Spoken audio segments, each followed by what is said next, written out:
Hey everyone, welcome back to Simply Chain Together, our series where we are recreating a simplified version of the popular game Chain Together in Unity.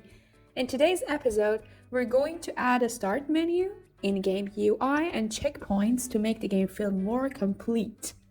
But before we get started, I want to let you know that in the meantime, I added more obstacles to the game.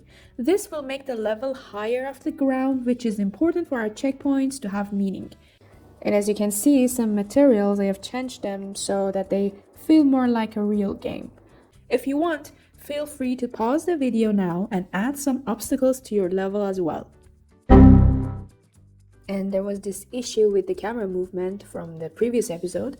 I simply removed the offset from the script, so everything works better now.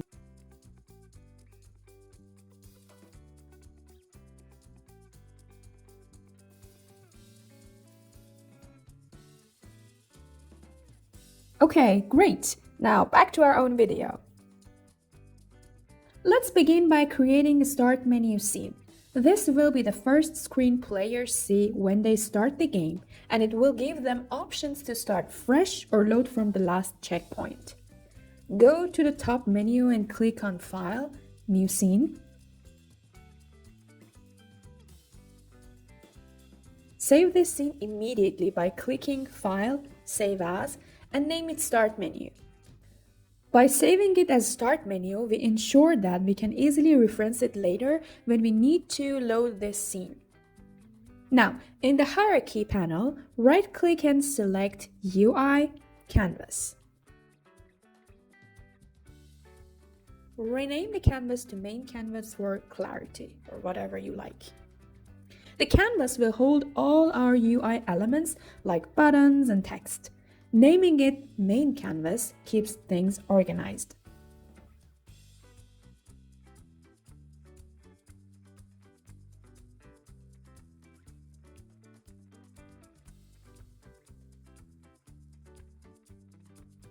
Now, time for buttons. Right-click on Main Canvas, select UI, Button, and name it Start Game Button.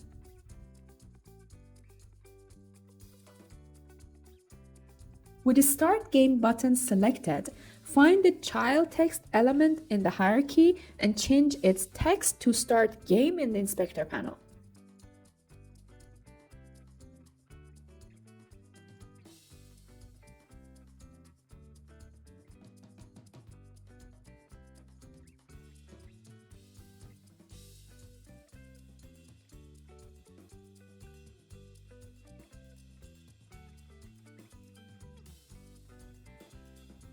Duplicate Start Game button by pressing Ctrl D or Command D on Mac and rename the duplicate to Load Checkpoint button.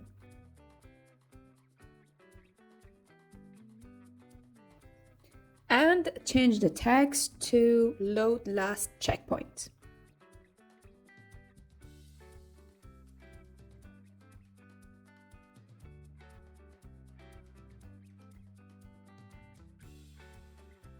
Now we have two buttons, one to start a new game and one to load the last checkpoint. Let's position them nicely on the screen.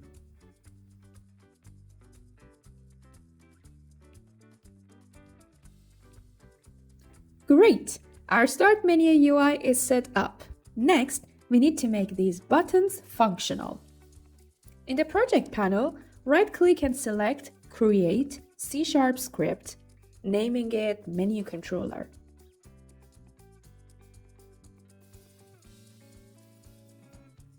Attach the main controller script to the main canvas by dragging it. Time to code. Open the main controller script.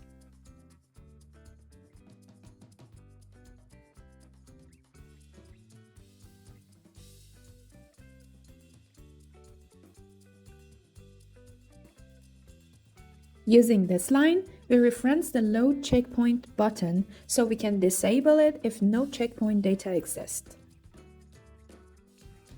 Next, in the Start method, we check if a checkpoint exists using playerprefs hasKey checkpoint X. If not, we disable the button.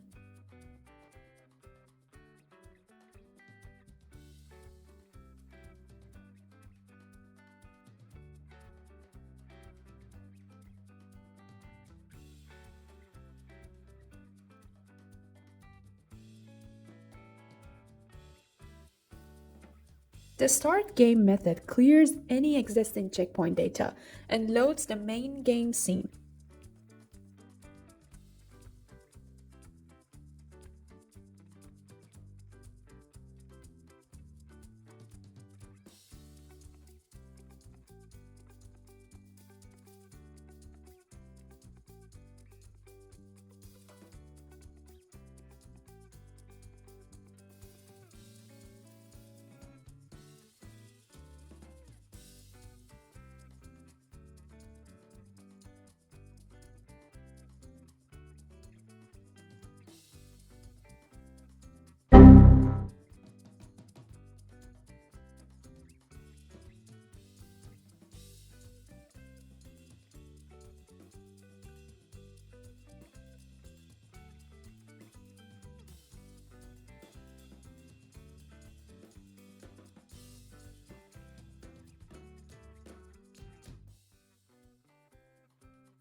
The load checkpoint method simply loads the main game scene without clearing the checkpoint data.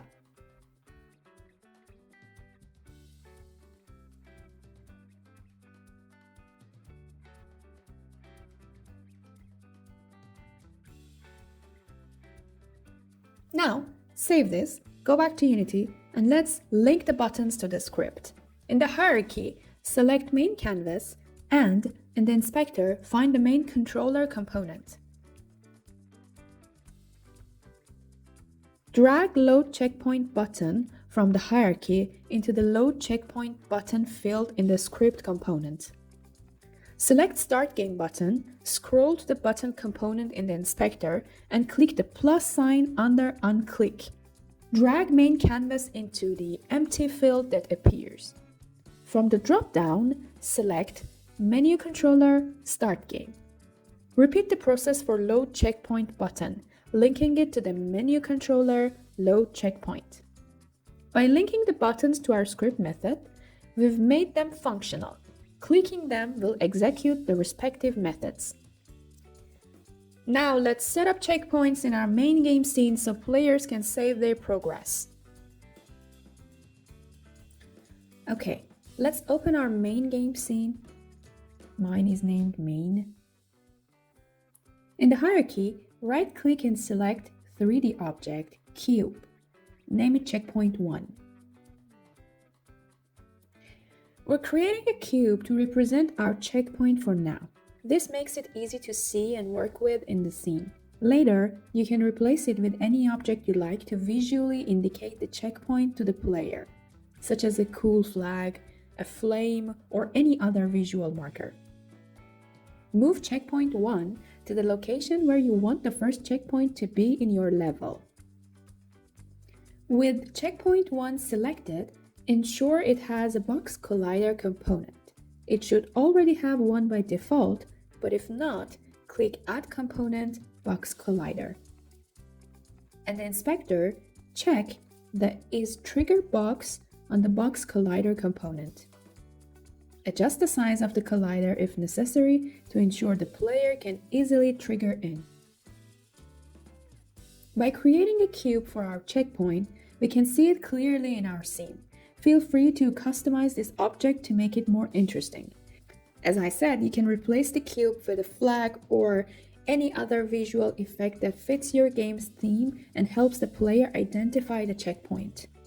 Now, let's create the checkpoint script.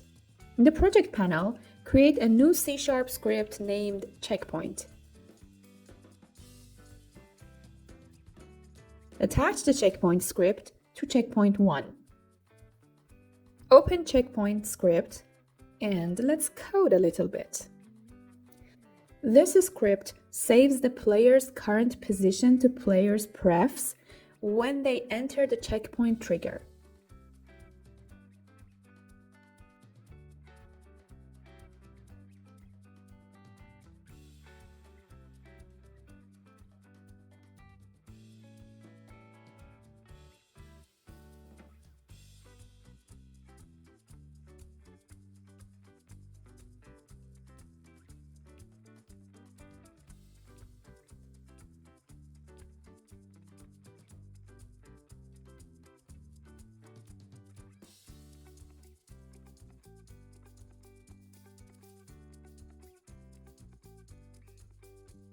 Don't forget to tag your player object with the tag player so the script recognizes it.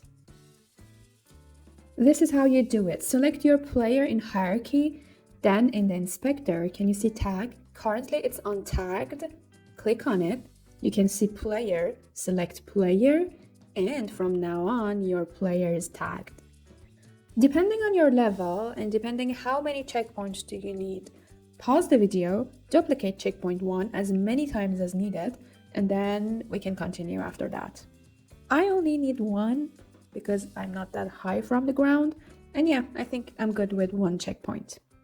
But if you're doing more than 1, position a checkpoint at different progress points in your level, and now the player will encounter multiple checkpoints throughout the game. Okay, so let's check everything we have done so far. Let's go to start menu, hit play. As you can see, load last checkpoint is disabled, so start game. I think still we have issues with the camera movement, like the mouse sensitivity is not good. Maybe we can change that as well. Okay, let's, there's 100, maybe let's go with 1,000. Yeah, I think 1,000 is much better for now. Okay, let's test the checkpoint. I also need to see the console to check the debug.log. Okay. Oops. Rough start. So we definitely need a video on fixing jumping and also the camera movement because it's not so smooth.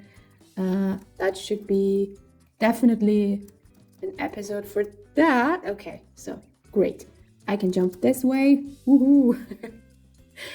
We have to fix this. But right now we just need to check the checkpoint, see if it is working or not. So final jump. Oh yay! Debug.log, checkpoint reached. So I get this. Okay, now this is working. So if I stop the game, because right now we do not have any pause or go back to main menu buttons. If I pause the game, if I pause the Unity and then go back to main menu, it should the checkpoint button should be enabled because it was disabled. So let's check that.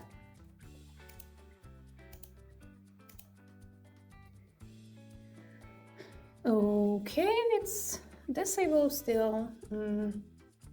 Time to check the script. When this happens, you need to check the script. Let's see. Okay, here we have the menu controller and the check. Oh, okay. You can see. Oh my god, that's a typo error. It starts with capital C, but mine is not. So this is small. Just let's change the C's to capital. These tiny mistakes, like sometimes you spend hours and hours thinking about what is wrong, but it's just some simple thing that you missed. Okay, let's save this, go back to Unity. Let's see how this works this time. Okay, load last checkpoint works. Great. I know we still need things to do so that it appears from exactly up there, but right now it works. The bottom is enabled and I think everything is good enough so far. And I think that's enough for this episode. And we've successfully added start menu and checkpoints to our game. Now players can start a new game or load from their last checkpoint, and their progress is saved as they reach new checkpoints. In the next episode, we'll update our player controller script to handle loading from checkpoints and respawning when the player falls. We'll also add in-game UI for pausing and resuming from checkpoints. Thank you so much for watching. If you found this helpful, please like, comment, and subscribe so you don't miss the next part. See you soon and happy developing!